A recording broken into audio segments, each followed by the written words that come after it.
Hello, this is Ben119 and welcome back to another video. Today I'm going to carry on with my Twilight Princess HD dungeon design series.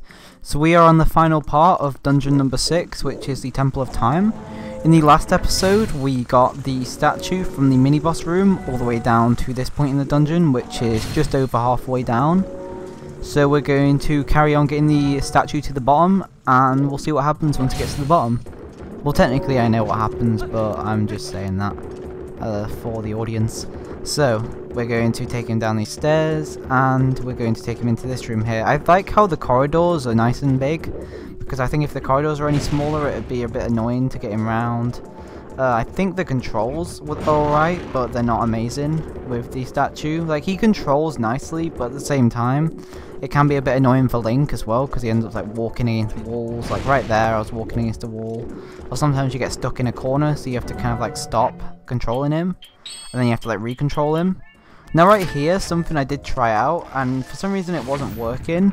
I swear this works. It might not be with this one here, but I swear if you shoot a bomb arrow into one of these you get 100 rupees for doing it, or 200 rupees. I might be crazy, I may have just seen that somewhere, but I swear that if you do that on one of these you do get a bunch of rupees. So feel free to try it out on all of them and see if it drops rupees. If it does, well done, because you're now rich, and if it doesn't work then you can say that I'm wrong in the comments. If it does, then please let me know which one it is and I will give you a nice comment back. So we're entering this room here. This is the room I was talking about, which is kind of like the main room of the dungeon, like, because it is the biggest room and there's probably the most amount of stuff in this room to do. So there's the statue here, and as you can see we can actually push the elevator all the way to the top. It's quite clever, because I guess you'd think of doing that because you can push it up from the ground floor, but before the statue was in this room I never even considered going up to this ledge up here. It's quite out of the way as well. So we're just going to get the statue onto the elevator and we're going to move the elevator all the way down, because in order to get him to the bottom we're not able to drop him off edges for some reason, because the game doesn't allow that. So we have to push this all the way to the bottom, and there's like a bunch of bugs we need to kill at the bottom, and once we kill all of them it'll basically open up like an electric fence that was closed off. It's pretty clever how you have to kill the enemies. It's a bit samey because that's what we've been doing for ages. I would have rather had a switch puzzle down here. That would have been pretty cool, to have like these two statues. You have to put them both on a switch. That would have been a bit better in a way, but in a way it might not be. So I'm just going to get the switch. Not the switch, the statue. Now these spiders here, something I noticed when you try and fight them with the sword, they always run off and it's really annoying. I think it's to encourage you to use the statue more. It might not be, it might just be my horrible gameplay because I suck at Twilight Princess and I've always just got back into playing it. By the time I do the next dungeon I should be a bit better at it, because I'll be a bit more refreshed in the controls and the movement. So we just want to use the hammer to kill all these little bugs. Now I could easily walk around with like the hook shot or the bow, but I'm just using the statue to show you. It's pretty cool. You don't need the statue for this. That's like my main complaint with this puzzle, that you don't need the statue for it. You just need to kill enemies. So right there you can use the hook shot. So now that they're all dead, this electric fence will now go. So now we can just walk through the fence normally. And now what we need to do is we're going to find the teleporter in this room and we're going to put the statue on it so then you can go into the next room. However, after that there is something else I'm going to need to do in this room. Let's kill these bugs first. There we go. One more. There we go. Nice. So the only way of getting him through here is by breaking this gate. So we want to get him into here. There we go. There's only 2 more I think in the whole dungeon of those, so we are getting quite close to the bottom now. So there's just some statues here. We can actually get through this quicker by using the big statue with the hammer, but if for some reason you transport him already, like I did, you can still get through it just fine by moving a statue onto the switch. It basically reveals a Poe, so we're able to kill the Poe, like that. And I like how with all the dungeon elements, it doesn't make it impossible, because for some reason if you do move on from a room and you do move the statue through that room, you're still able to activate everything, because there's always going to be another way of activating it, like with another statue. So we're going to head back to another room in the dungeon that we went in ages ago.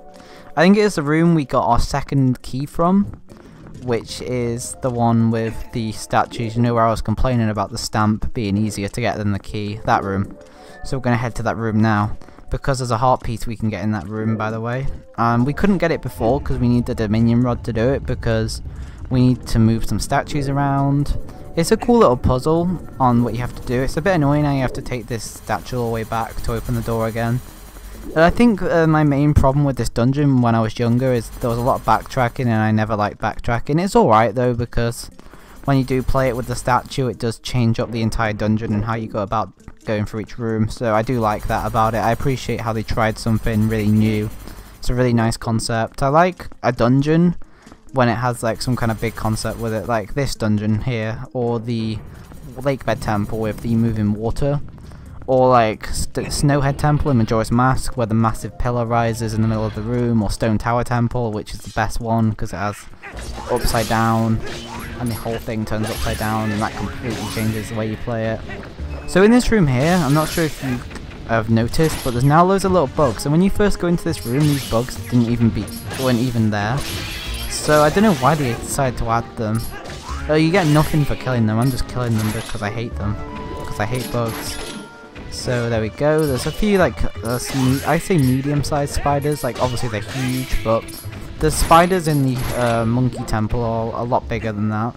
Like you get like the tiny little ones, and you get the medium ones, and you get the large ones, and you get like the very, very large ones, which we won't talk about.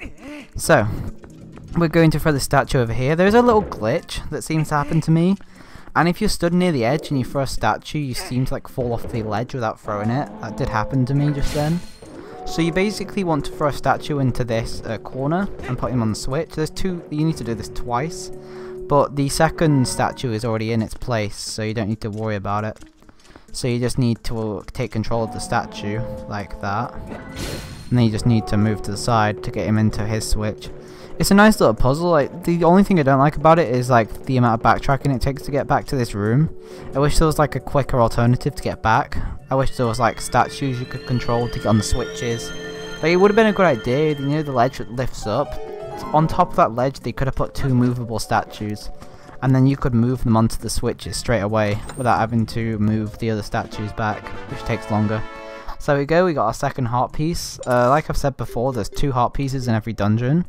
And the thing that I said about there being 3 stamps, I'm pretty sure that's incorrect, because I'm pretty sure City in the Sky has actually got 3 stamps, not 2. So, yeah. So we're just going to head to where the next statue is, because we got everything in this dungeon. I was just double checking if I got every chest, and I have. If you've been following along, you should have every chest. So my overall opinion on the dungeon, because I said I was going to talk about that, I think it is really cool. At this point in the game, I think it is a little bit easy for a dungeon. Like, not puzzle-wise, but enemy-wise seem to be a bit easy, but I think in Twilight Princess all the enemies are pretty simple anyway. But for example, Snow Peak Ruins had some pretty difficult ice enemies to deal with, but with like this dungeon here, like we didn't really have anything like that. So yeah, I guess. Oh well. We had the Denalfos, the armored Denalfos, but there's only a few of them in the whole dungeon. I think there's only 2 in the whole dungeon. And we had Dark Knight. He was a really good mini boss. He was a bit like a statue, so that's pretty cool. But he's like a knight in armor, but he looks like he's movable with the minion rod, even though he's not. So we're just gonna head down here, and you can smash through gates. I think we'll need to do that in a minute. So as you can see, we don't need to do this puzzle anymore. We can just smash through, just like that. And now we can put him on the switch. Not on the switch. That switch is just to open up the gate. What am I on about? So we can put him in here. So like I was saying about dungeon, I think it is a nice length. Like a lot of the dungeons are all like a really nice length in my opinion. They seem to be a bit on the longer side, especially if you don't know what you're doing. I know all these videos for me are taking like between like 30 and 50 minutes, which I guess is kind of standard, but if you don't really know what you're doing with these dungeons, they can definitely take a few hours. Like especially some of the harder ones, like City in the Sky will take a while, which is the next one. I'm pretty sure City in the Sky is going to be over 3 parts, as well as this one. This one could have been done in 2 parts, but like I was saying, I'd like to keep them under 20 minutes. Preferably around 15 minutes each one, so I did it over 3. So there we go, that's what that statue does. I forgot to talk about that, but getting this statue down to the bottom opens up this door here, and that's why it's so important that we get it down, because the boss door is through this path here. I like this little obstacle course here. It's like a death trap obstacle course. It's pretty nice. It's quite funny actually. There's just so many dangerous things like in this room. It's actually like laughable.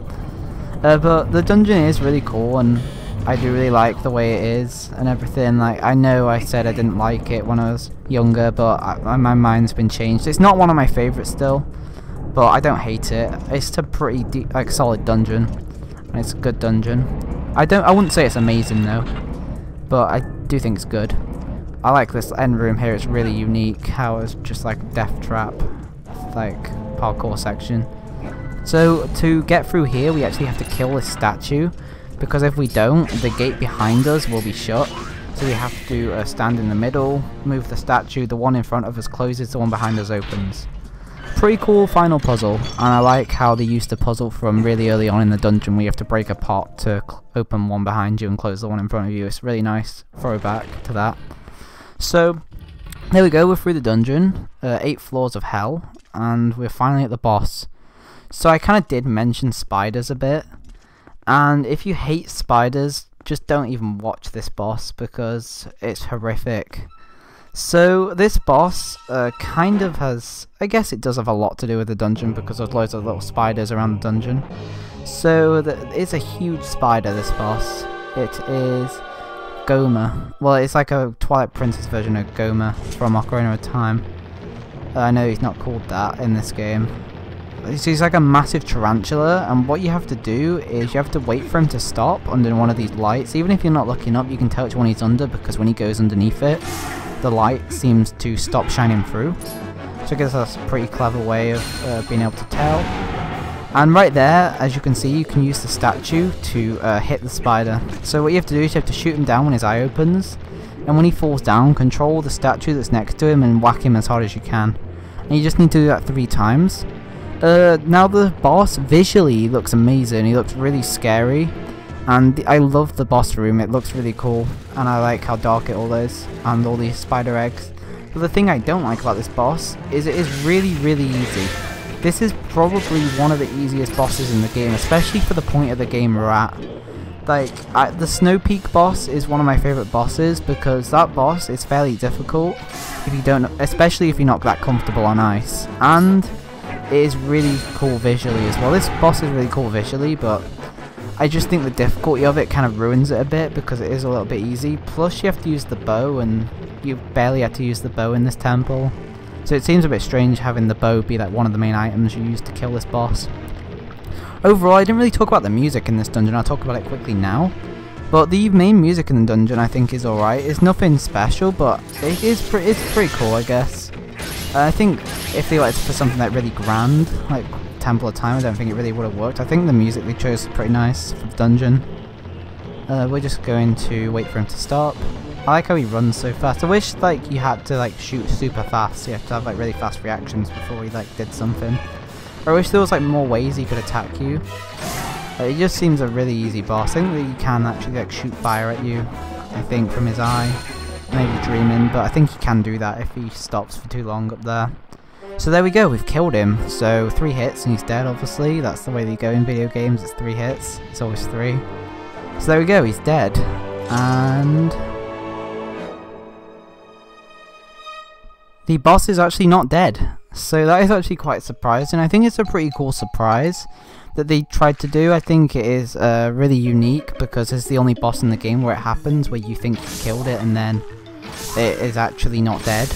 But my only problem with this is this second phase is barely even a phase. It's just stupidly easy. All you have to do is shoot him 3 times. The music is really embarrassing, and I just think if they had done that for a boss, and the boss is like a really easy boss at first and you think you killed it, and then the real boss appears, or the boss reappears with like twice as much health and he's a lot harder, I think that could like benefit the theme more. But I think having the boss come back super weak, it is quite funny, to be fair. Like, I know they're not trying to go for like a really overpowering like feel to it, but it's just a silly little thing, and it's always memorable having that boss reappear. And I do like the little detail. I'm not gonna criticize it too much, but there we go. That is the Temple of Time. I think the boss is really cool. I just think that the boss is a bit too easy, but I really love the atmosphere of the room, and the boss is really scary looking. The whole dungeon's really cool. one of my, I'd say it's almost one of my favourites. I wouldn't say it's my favourite, nowhere near my favourite, but I wouldn't say it's anywhere near my worst anymore. So there we go, we're up to 16 hearts now, finally. And there you go, that is the Temple of Time, so that's my opinion. Thank you so much for watching. If you enjoyed the video, please like the video and subscribe if you're new around here. Please watch the next ones.